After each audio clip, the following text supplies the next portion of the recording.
signature en cette date mémorable du 26 novembre 2025 du protocole d'accord qui crée officiellement la radio de l'Alliance des États du Sahel, Dande Liptako, en langue nationale Fulfulde, qui veut dire la voix du Liptako.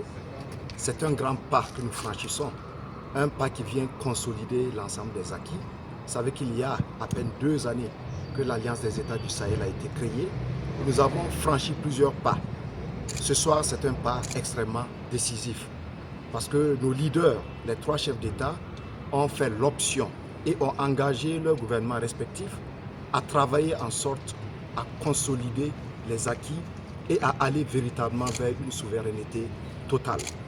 La souveraineté, elle est sur plusieurs fronts. Mais sur le front de l'information et de la communication, c'est une souveraineté qui n'est pas négociable. Nous voulons désormais être maîtres de notre narratif. Nous voulons désormais engager toutes nos populations dans une lutte farouche contre la désinformation. Parce qu'aujourd'hui, les acquis dont je parle sont visibles. Malheureusement, il y a encore des médias impérialistes qui tentent donc à cacher cette réalité, cette vérité, à travers un narratif totalement faux et totalement faussé. Donc aujourd'hui, en mettant en place les médias de l'AES, en commençant donc par cette radio, Dande Liptako, nous avons fait l'option nous-mêmes de traiter l'information, de diffuser l'information vraie, l'information saine en destination de nos populations.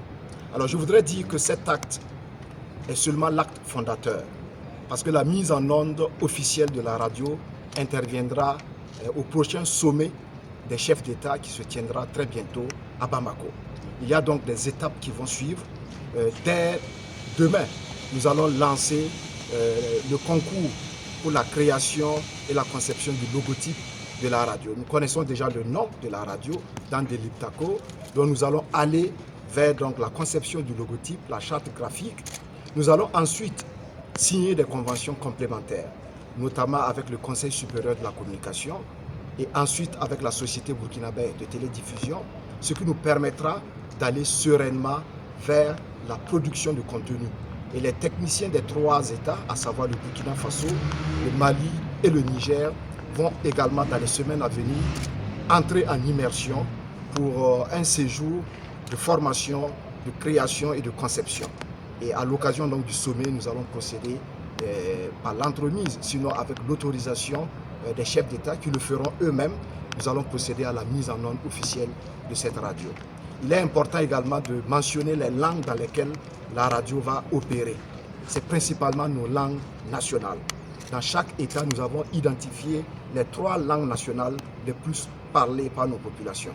Et ce sont ces langues-là qui vont être les langues d'usage au sein donc de la radio. Nous avons également prévu de mettre en place des applications et des plateformes numériques qui permettront à nos populations, partout où elles se trouveront sur l'ensemble de l'espace AES et même en dehors, puisque nous avons nos compatriotes qui sont à l'étranger, nous avons également des pays amis qui croient et qui soutiennent les pays de l'AES. Donc nous allons faire en sorte que l'information vraie, les contenus sur notre espace puissent être connus, puissent être partagés, puissent être entendus par l'ensemble donc de nos compatriotes, par l'ensemble de nos amis à travers le monde. Il faut dire que le siège de la radio est à Ouagadougou, mais à Niamey et à Bamako, nous aurons également des antennes relais. Et c'est déjà effectif, donc c'est rassurer tout le monde que nous avons aujourd'hui les outils nécessaires pour pouvoir donc prendre en main la communication de nos chefs d'État, mais la communication de nos États au sein donc de l'espace AES. Qu'est-ce que nous attendons de nos populations? Nous attendons simplement que les populations puissent identifier les médias crédibles, les médias qui méritent d'être suivis. Vous savez, aujourd'hui, avec le numérique, vous rencontrez toutes sortes d'informations sur la toile, sur l'espace public. Aujourd'hui, nous avons nos médias publics au niveau du Burkina, du Mali et du Niger, mais désormais, nous avons les médias de l'AES, en commençant par la radio Dande Liptako, et très prochainement, la télévision de l'AES sera également lancée et le siège sera à Bamako. Donc c'est donc dire que nous avons un périple, nous avons un parcours et nous avons le soutien de nos premiers responsables, les chefs d'État, les chefs de gouvernement, et nous allons travailler à réaliser tout cela. Au Niger, Nous aurons également le volet presse écrite, voilà, qui pourra donc être implanté au niveau donc, du Niger, ce qui permettra d'avoir une présence sur l'ensemble des supports médiatiques, une présence également sur l'ensemble des 3 pays de l'espace AES. Donc nous appelons les populations à écouter ces médias, à visiter nos plateformes numériques et à se fier qu'à l'information officielle, l'information juste, l'information crédible. Merci.